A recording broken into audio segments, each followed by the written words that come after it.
Hey, good afternoon. St. Patty's Day. I'm going to do a video today about uh, careers, career paths, and the career paths that none of you hear about.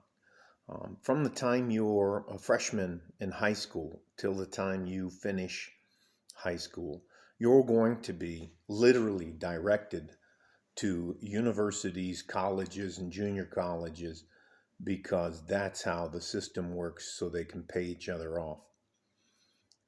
What I'm going to talk to you today about are career paths that don't involve going to a university. I call them blue collar. I'm pretty sure you know hard working man's job. I can I'll list some of the people I know, and one of the guys I know, his name is Richard Cricrew, who went from being unemployed and extremely desperate to being making over six figures a year in less than 3 years. So let's get on with it. What you're taught and what you're guided into is a system that you have to pay to play in, and that is the college higher education system. Um, you can get lost inside of that system and end up with a degree that doesn't mean anything to anybody. Um, there are degree fields, especially if you're honest and good at what you do, that people will stand in line to give you their money.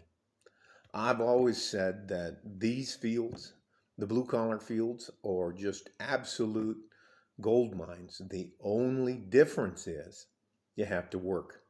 You have to work with your hands, you have to work with your mind, you need to be a little bit business savvy. So, all the education you need to pick out a great career field, you can get it in the library at high school. So let's just get on with it. My first job is what I call general contractor.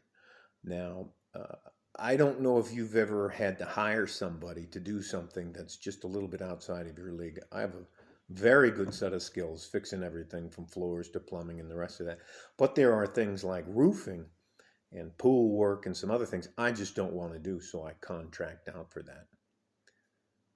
In a community, if you're smart and you're a general contractor, you can make, I think, from the 90s up, and I'm talking $90,000 up. Now, the best thing I can suggest for any of you, and this is directed to young men and women, um, for you to start watching a guy on YouTube by the name of Mike Rowe, Rowe. Now, he had a show on TV back in the day when I was young called Dirty Jobs. There are literally hundreds and hundreds of careers that people they're screaming for good people. And you know what? There are things that if you pick a career field, that if you don't have certain things in your life fixed before you start doing it, you're going to fail.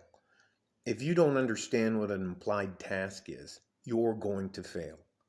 If you do not understand why it's important to be on time before you're supposed to be there, do a good job and keep your mouth shut, you're not going to be successful.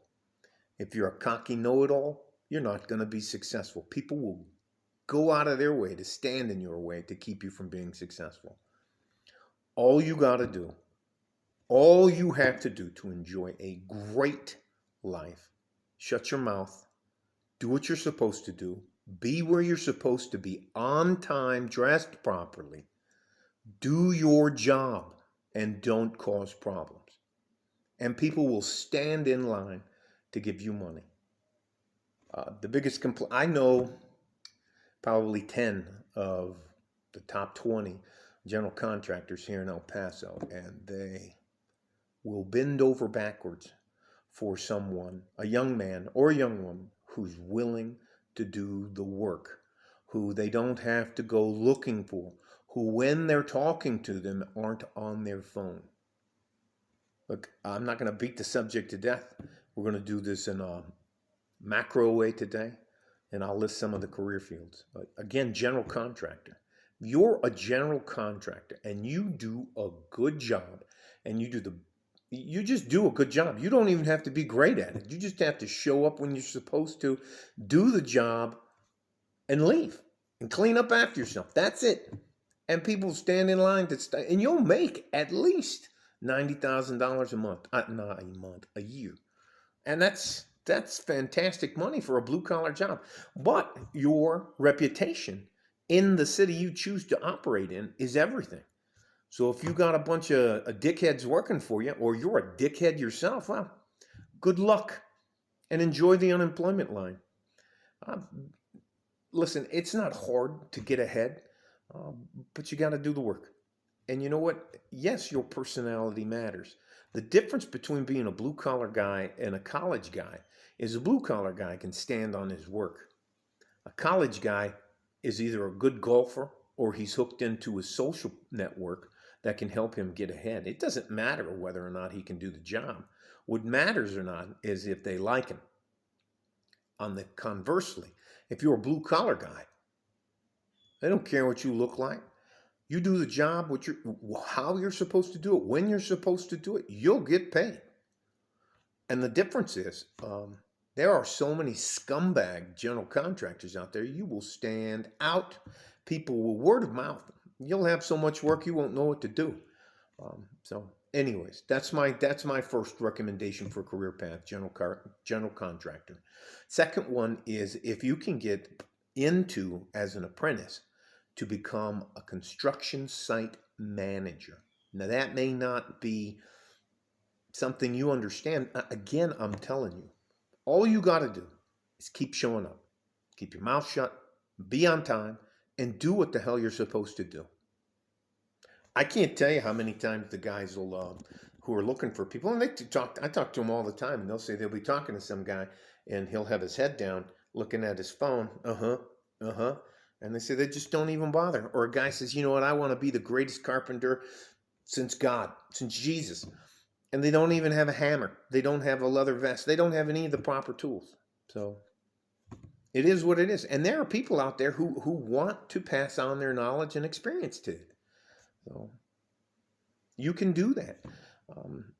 And if you do the work, it'll pay off. I think construction managers, if you're pretty good at it, I'd say you're in the mid 80s to 90s to 100 six-figure salary. And you have to be able to you have to have some interpersonal skills, meaning you have to tell somebody honestly without being rude to them that they're fired for being late. That no, that wall doesn't go that way. That no, you don't get to do what you want to do. You have to do what you're supposed to do while you're at work. Things like that. And as long as you can do that, and most men and women, if you're direct with them, not aggressive, but a direct, you say, look, man, you show up late again, and I'm going to have to let you go. That's it. That's the kind of stuff you have to do. You say, hey, you come over to the guys, they're having a great time. They're about 5 or 10 minutes over lunch. You say, all right, guys, let's wrap it up and get back to work. You don't have to be a dick. You don't have to be any kind of things like that, but you have to get the job done. And if you're willing to put yourself through that, you'll make lots of money. Well, here's one that you probably may not know of, but it's a pretty good, in my opinion, it's a great job, but it is a dangerous job. I don't know if you know much about the oil fields and what's considered a derrick hand or an offshore oil worker. Now, it's dangerous work, it's tough work, it's hard work, but they pay well. We have 2 cities around El Paso called Odessa and Midland.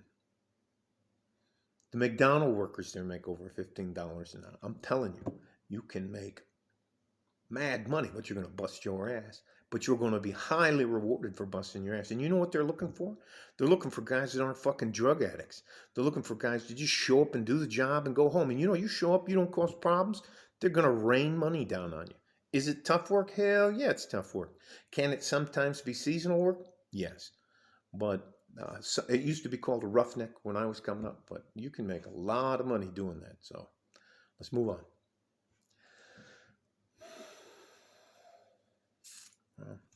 Going along with the other 2 career fields, and again, you have to be, all right, let's go back. You have to be very wary of anybody whose job it is in high school to direct you into a field. Now, they're directing you into university and colleges because that's how the system's set up. You can spend 4 years and a couple $100,000 at a university and come out with a gender studies degree. from Harvard. I got a friend in Wayland, Massachusetts, whose son still lives in his basement. This dude's a hedge fund manager. He's a very, very successful man. And he talks to me. Well, we talk every once in a while. And he just, I can't fucking believe it. He's 32. Still living yeah, but he went to Harvard. He's got his degree from Harvard in gender fucking studies.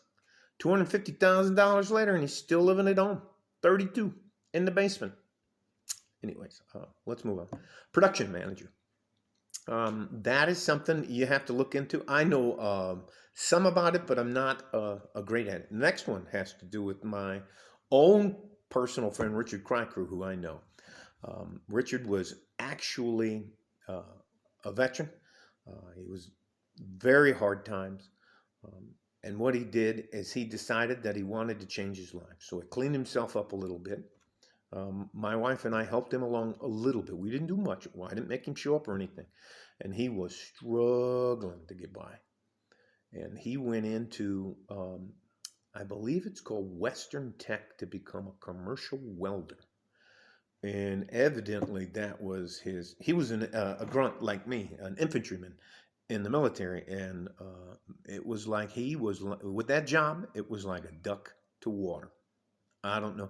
He ended up doing, because he was in the military, it was easy for him to get a security clearance, and he was hands down a great welder. But there was a unique opportunity for him if he could finish his security clearance, which he did, which he panned out with, to do welding on nuclear energy. What do they call them? Where they nuclear power plants. And that's what he does. He had to go. He failed the first 2 times he tried out for the job, but they told him each time what he did wrong and how he could do it better. And if he would keep trying, that eventually they'd make him a Boilermaker. I think he's in a union called the Boilermakers Union. That man, he is fucking rolling every once in a while. As a joke to we text each other, he'll put his bank statement, and he keeps a picture to keep him going of when he was in 2016, what his bank statement was, and it was like he had like $40 in his bank statement, and now there's a few more zeros after that. God bless him. God bless him. But you know what? That's another job. You're never going to hear about that job from any high school counselor or something, because they're feeding you into the college system, and that's just not worth it. Aircraft mechanics, another one. And one that may surprise you is they may list it as driver, but I call it CDL drivers, commercial driver's license, a requirement to get a commercial driver's license and become a trucker. I call him a trucker. It's not an insult or anything else. It's just how I refer to him. I mean, you want to talk about making things happen. Let's just say, for example, we snap our fingers and there isn't one trucker left tomorrow. In 2 weeks, our entire country would ground to a halt. Where's our gas going to come from? Where's our oil going to come from? How are the groceries going? How are they going to move cattle to market? How are they going to? It's just now, people don't think about that, and that is a part of the logistics fields. That's again not something you're going to be pushed to in high school. So, and you know what? You can look down on those guys. This is some of the best people I've ever met in my life. They are great human beings. And they're not afraid to stand up for what they believe in, even if they don't win, like up in Canada and here in the United States with the convoys. Again, a job that's kind of a niche, but is required for every city, state, and commonwealth in the United States is what's called a construction inspector. Now, these guys go and slap a house together, and this guy rolls up and either gives them the okay for electrician, plumbing, and the rest of that, and it comes up and inspects. And it's either good or it's not good. Now, there's all kinds of ways to do that, but I tell you what, if you have a good, solid construction inspector, and you know what you're doing, and you're a good mechanic, you're a good site manager, construction site manager, or you're a good contractor, you're going to develop a good relationship with that person. And when he shows up, he knows that you and your people do a good job. So you're not going to have any problems. That's about 60 grand a year. Here's one that's not a very popular job at all, but God bless them, I love them, but I couldn't do the job that they do, and that's to be a LEO, law enforcement officer, police officer. I couldn't do the job. I don't have the mental temperament for it. I don't know how they're able to do it day in and day out. I just couldn't do it. Hats off to them. But depending on where you're at, it's in mid 50s if you're pretty good, and you can go up from there. There's promotions in there. There's the border patrol. There's what's called an ICE agent in immigration customs enforcement. The guys that work at the actual ports. Avionics technician. You want to work with aircraft. You just got the aircraft bug. You're going to do it.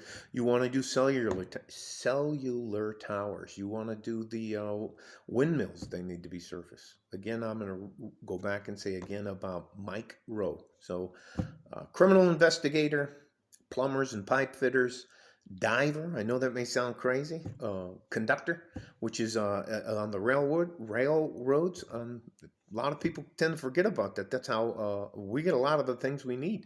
And I would have to say one of the ones I think is a big deal is electrician. I'm not going to take up too much more of your time. You guys stay safe and healthy. Take care of each other if you can.